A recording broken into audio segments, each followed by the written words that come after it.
যে গত 2 দিন আগে ঢাকা শহরে করাইল বস্তিতে আগুন লাগার কারণে পুরো বস্তিতে আগুন দিয়ে পুড়ে ছাই হয়ে গেছে, কিন্তু লক্ষ্য করে দেখা গেল ওই বস্তির ভেতরে যেই মসজিদ ছিলেন ওই মসজিদকে আগুনে পোড়াতে পারে নাই। আর যেই আল্লাহর কোরআন মসজিদের মধ্যে ছিলেন ওই কোরআনটাও আগুনে পড়ে নাই।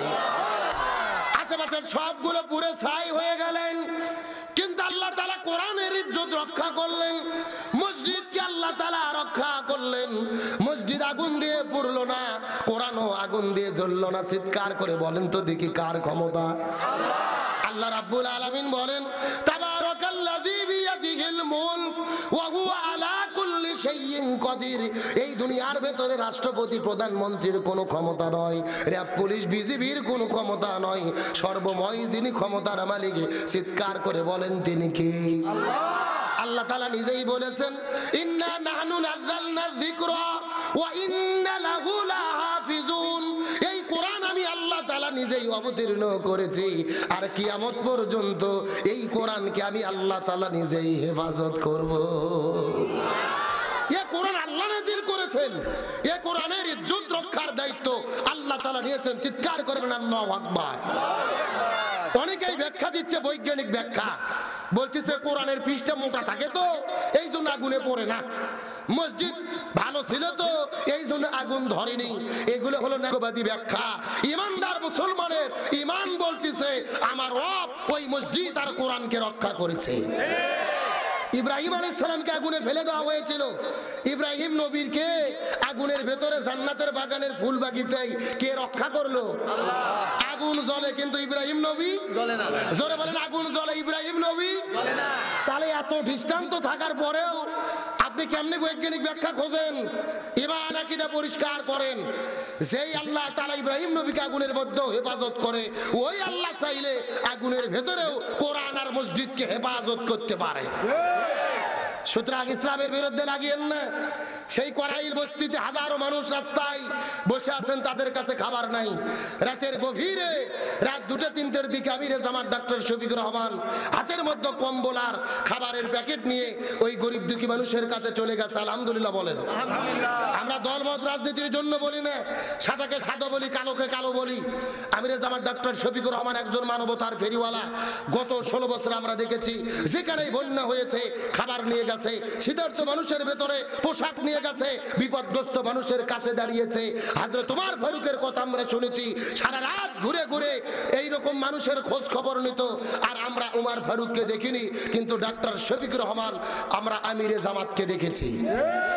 আমি এখান থেকে আপনাদেরকে শিক্ষা দিতে যাচ্ছি, যদি এইরকম আলেম ওলামা ক্ষমতায় যায়, ওমর ফারুকের শাসনের কথা শুনেছি, আমরা দেখতে পারি নাই। তবে আল্লাহর কোরআন হাতে নিয়ে আপনাদের বলি, এই বাংলাদেশে কোরআন যদি ক্ষমতায় যায়, আলেমেরা যদি বাংলাদেশ পরিচালনা করে, ওমর ফারুকের শাসন এই বাংলার জমিনে চালু হবে ইনশাআল্লাহ। আমরা কি আলেমদের শাসন দেখতে চাই? কারা কারা চাই? দুটো হাত আল্লাহকে তুলে দেখা।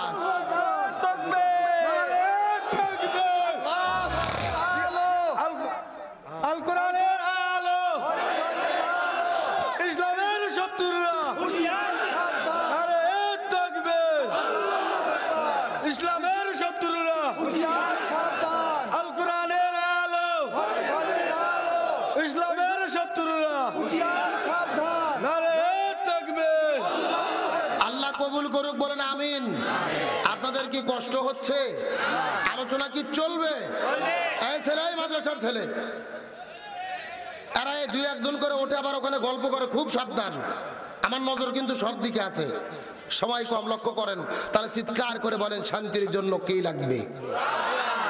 আমার প্রিয় বন্ধুগণ, মুসলমান ভাইরা গভীর মনোযোগ লক্ষ্য করুন। আমি সরাসরি কোরআন হাদিস থেকে আপনাদের কিছু মেসেজ দেওয়ার পরে আপনাদের মধ্যে থেকে বিদায় নিয়ে চলে যেতে চাই। লক্ষ্য করে বোঝার চেষ্টা করেন।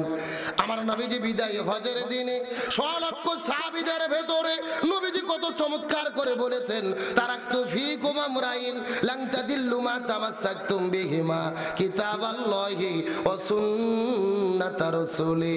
রাসূল ডাকতে বলে, সাহাবীরা রে, আমি তোমাদের ভেতরে 2টা জিনিস রেখে যাচ্ছি, যদি তোমরা তোমরা আঁকড়ে ধরতে পারো কখনোই তোমরা পথভ্রষ্ট হবে না।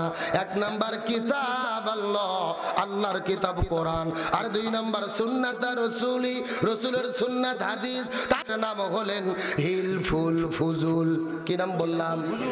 কথাগুলো সুন্দর করে বোঝার চেষ্টা করবেন। নবীজি 17 বছর বয়সের ভেতরে হিলফুল ফুজুল নামক সংগঠনটা তৈরি করার পরে 17 বছর থেকে শুরু করে 40 বছর পর্যন্ত নবীজি 23 বছর ধরে চেষ্টা করলো এই জমিনে শান্তি কায়েম করার জন্য। কিন্তু দুর্ভাগ্যজনক ব্যাপার হলো নবী 23 বছর ধরে চেষ্টা করার পরেও এই জমিনের ভেতরে শান্তি কায়েম করতে পারলো। এ গাইবান্ধার মুসলমান গভীর মনোযোগ, নবীজি 23 বছর ধরে চেষ্টা করেছে কিন্তু জমিনের ভেতরে শান্তি কায়েম করতে পারলো না। কিন্তু নবীজির বয়স যখন 40 বছর হয়ে গেল, আল্লাহ নবীজির উপরে কোরআন নাজিল করলেন। নবীজি যখন কোরআনের দাওয়াত দেওয়া শুরু করলো, এই কোরআন জমিনে বাস্তবায়ন হয়ে গেল, জমিনের মধ্যে শান্তি প্রতিষ্ঠা হয়ে গেল। নবীজির জীবনটাকে দুই ভাগে ভাগ করার চেষ্টা করেন। নবুয়ত পাওয়ার আগে 23 বছর 17 থেকে 40 পর্যন্ত, আবার নবুয়ত পাওয়ার পরে 23 বছর 40 থেকে শুরু করে 63 পর্যন্ত। আগে 23 বছর নবী চেষ্টা করলো কিন্তু শান্তি কায়েম করতে পারলো না। কিন্তু পরে 23 বছরের ভেতরে নবীজি কেন শান্তি কায়েম করতে পারলো?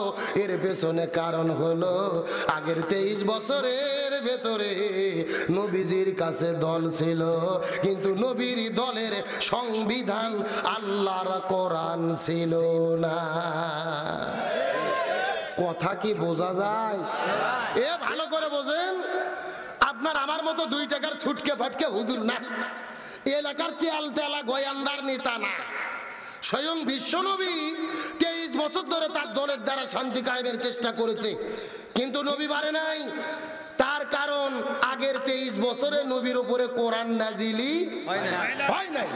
কিন্তু পরের 23 বছরে 40 বছর বয়সে যখন নবীর উপরে কোরআন নাজিল হলেন, নবী কোরআনের দাওয়াত দিল, এই জমিনে কোরআন বাস্তবায়ন হয়ে গেল, শান্তি প্রতিষ্ঠা হয়ে গেল। তার মানে বোঝা যাচ্ছে বর্তমানে বাংলাদেশে যতগুলো রাজনৈতিক দল আছে আর শান্তি প্রতিষ্ঠার ঘোষণা দিচ্ছে, ওই সমস্ত দলের দ্বারা এই জমিনে শান্তি কায়েম সম্ভব হবে না, যেই দলেরা আল্লাহর কোরআনের সংবিধান দিয়ে পরিচালিত হয় না। কথা ক্লিয়ার না ভেজাল আছে?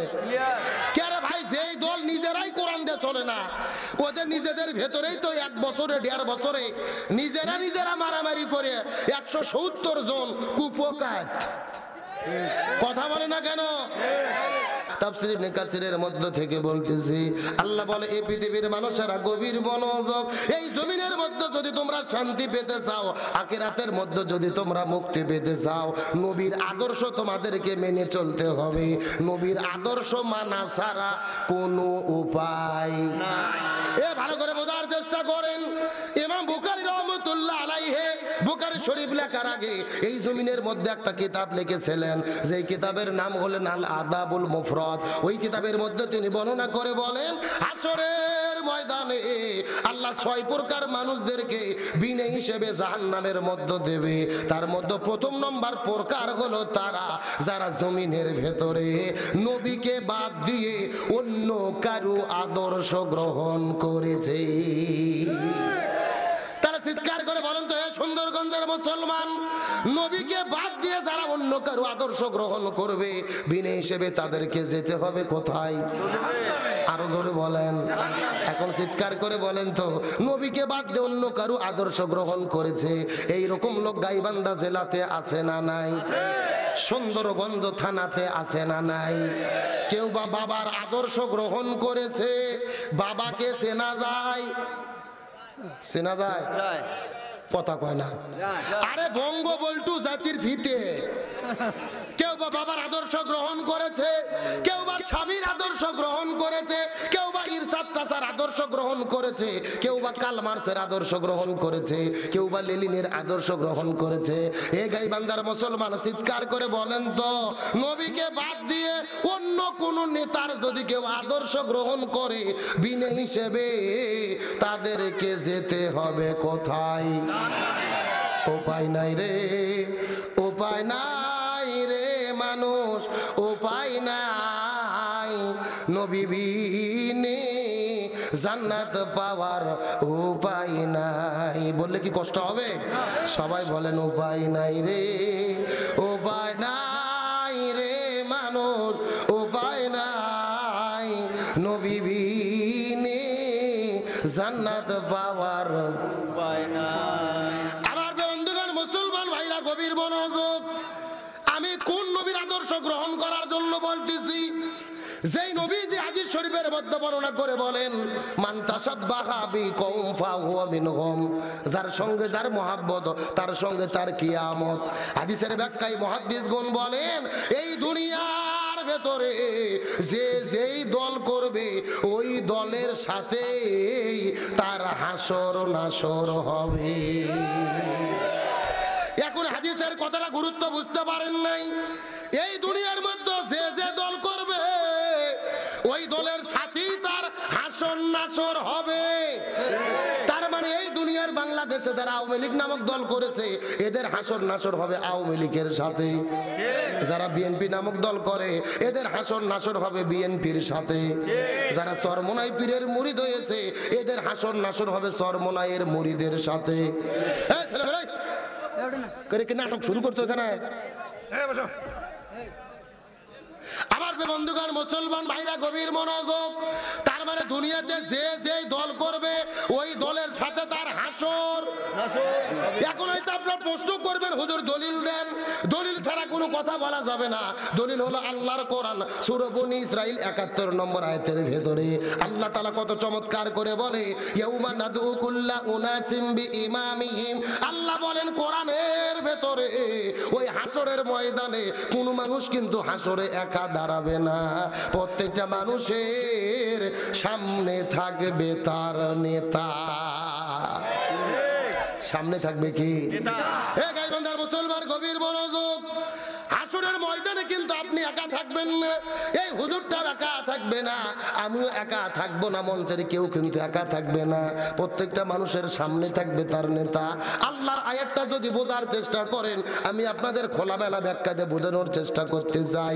এই দেশের ভেতরে স্বাধীনতার পর থেকে আওয়ামী লীগ নামক দল যারা করেছে, হাসরের ময়দানে দেখা যাবে তাদের সামনে প্রথম দাঁড়িয়ে যাবে বঙ্গবন্ধু শেখ মুজিবুর রহমান, তারপরে দাঁড়িয়ে যাবে 16 বছরের স্বৈরাচার কাঁঠাল রানী হাসিনা। জোরে বলেন। এরপরে ওবায়দুল কাদের, অন্যান্য নেতা কর্মী। এই দেশের মধ্যে বিএনপি নামক দল যেই ভাইয়েরা করে, হাসরের ময়দানে লক্ষ্য করে দেখা যাবে তাদের সামনে প্রথম দাঁড়িয়ে যাবে শহীদ প্রেসিডেন্ট জিয়াউর রহমান, তারপরে ম্যাডাম খালেদা জিয়া, তারেক জিয়া, মির্জা ফখরুল ইসলাম আলমগীর, তারপরে অন্যান্য নেতা কর্মী। এই দেশের ভেতরে যারা জাতীয় পার্টি নামক দল করেছে, হাসরের ময়দানে দেখা যাবে তাদের সামনে প্রথম দাঁড়িয়ে যাবে হোসাইন মোহাম্মদ এরশাদ, তারপরে রৌশন এরশাদ, জিএম কাদের, অন্যান্য নেতা কর্মী। এই দেশের মধ্যে চরমোনাই পীরের যারা মুরিদ হয়েছে, হাসরের ময়দানে দেখা যাবে তাদের সামনে প্রথম দাঁড়িয়ে যাবে মরহুম পীর সাহেব হুজুর, তারপরে মুফতি রিজাউল করিম, ফয়জুল করিম, তারপরে অন্যান্য নেতা কর্মী। এই দেশের মধ্যে জামাত ইসলাম নামক যারা দল করে, হাসরের ময়দানে দেখা যাবে তাদের সামনে প্রথম দাঁড়িয়ে যাবে এই দলের প্রতিষ্ঠাতা আল্লামা সৈয়দ আবুল আলা মাওদুদী রাহিমাহুল্লাহ, তারপরে মাওলানা মতিউর রহমান নিজামী, অধ্যাপক গোলাম আজম, তারপরে দাঁড়িয়ে যাবে কোরআনের ফাঁকি শহীদ আল্লামা দেলোয়ার হোসাইন সাইদি, এরপর আমির জামাত ডক্টর শফিকুর রহমান, তারপরে অন্যান্য নেতা, তারপরে কর্মী। আল্লাহর আয়াতটা ভালো করে বোঝার চেষ্টা করবেন। এই দুনিয়ার মধ্যে যে যে দল করবে, যে যে নেতার পেছনে ঘুরবে, ওই নেতাকেই কিন্তু হাসরের ময়দানে আল্লাহ তাআলা তার সামনে দাঁড়ায়া দেবে।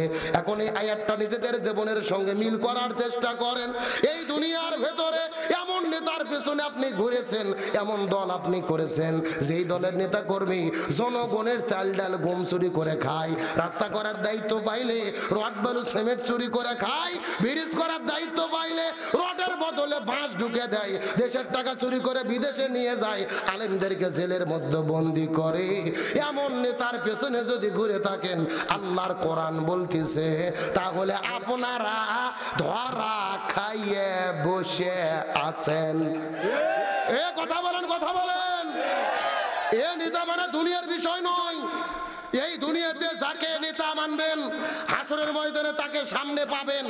এখন হাসরের ভেতরে দাড়িওয়ালা টুপিওয়ালা নবীর আদর্শের সৈনিক আলেম ওলামাদেরকে সামনে পেতে চান, নাকি চালচোর ডালচোর ঘুমচোর সেনজি stand bus stand tempo stand দখলকারী চাঁদাবাজদের সামনে দেখতে চান? বাড়িতে যাওয়ার পরে ভোগ নিয়ে বিছানাতে শুয়ে চিন্তা ভাবনা করে বুঝে শুনে সিদ্ধান্ত নেবেন। না না না, কমিটি আমাকে হাতে লাঠি দেয়নি যে আপনাদের মারিয়ে মারিয়ে আমি ওয়াজ বুঝবো না। আমার দায়িত্ব কোরআনের বক্তব্য দেওয়া, মানা না মানা আপনাদের ব্যাপার। তাহলে চিৎকার করে বলেন, আখিরাত ভালো করার জন্য এই দুনিয়াতে ভালো নেতার পেছনে ঘোরার দরকার আছে না নাই?